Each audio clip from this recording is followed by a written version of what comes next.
Warrior. Today what we're going to work on is some dip mechanics. I'm a big proponent of using rings for dips to help improve our capacity to both stabilize our body as well as build up that muscular endurance, muscular strength, capacity, and to get us prepared to eventually work up to our muscle level and skills of getting from below the rings to up above in a fully pressed out position. So what we're going to go through today is just a couple of simple steps to get comfortable doing ring dips. The first thing that you want to do is make sure that you have your ring set at a height that when you are locked out on top, your feet aren't touching the ground. If as you are developing your ring dip, you need to start with a foot on the ground type of ring dip, that's okay, but we want to get away from that as quickly as possible. From a mechanical standpoint, we want to set our body up directly underneath our anchor point. Okay? That way we are in line with where we're going to be. If I start with my rings back here, gravity says, physics tells me, I'm going to have to come to this position first. And I'm going to spend energy and effort trying to stabilize here, get up, and then come to this position anyway.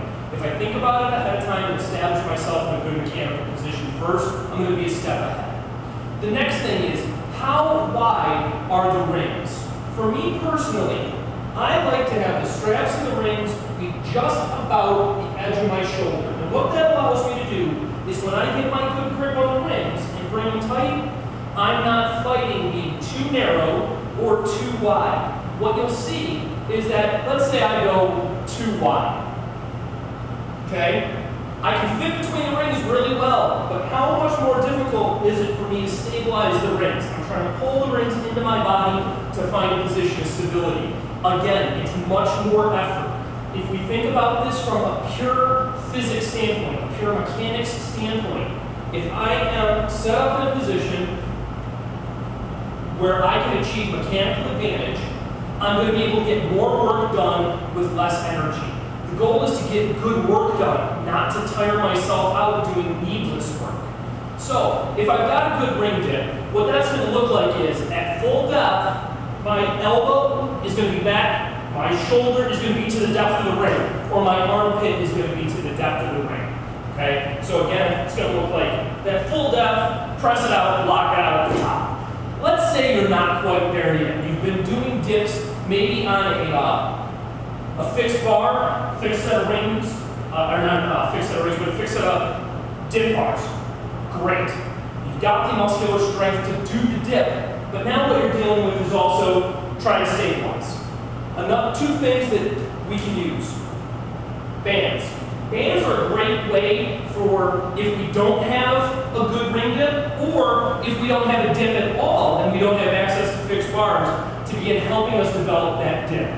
So for those of you who already have a good dip on bars, but you don't have a good ring dip, throw that band over. You size your band based upon how much assistance you're going to need. If you don't need much assistance, you just need to get comfortable with the stability, a single knee in band, and now you are getting some assistance. I mean, you can see that I'm bounding right back up, but it's much easier for me to keep these rings tight because as I put weight on, they're naturally going to draw together.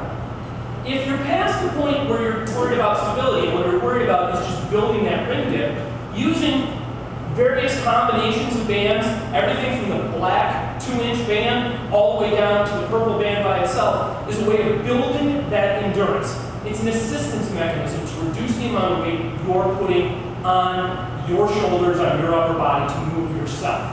And over time, we want to see you titrate off from thicker bands to thinner bands. All right? So if we are trying to do banded ring dips as we're developing strength, let's say I've gotten really good with my red band, now I'm going to go ahead and move on to my green band. When people are using this to develop strength, I recommend that they start off with a 2-knee in the band position. It gives a little bit more assistance than a single leg, and it's going to help get you there. Don't be afraid to use bands.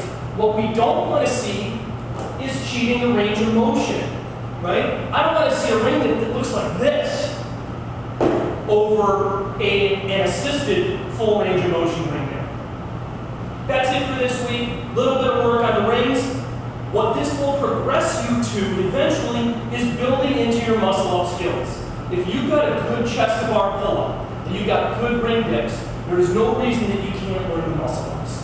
And basically, what we're looking for in the muscle up is that we're going to go from fully down below the rings to up above. So we'll talk about that in an upcoming video. We'll go through some skill transfer exercises to learn the muscle up. But the first thing, get that good chest to bar pull up, get that good ring dip, get comfortable on the rings.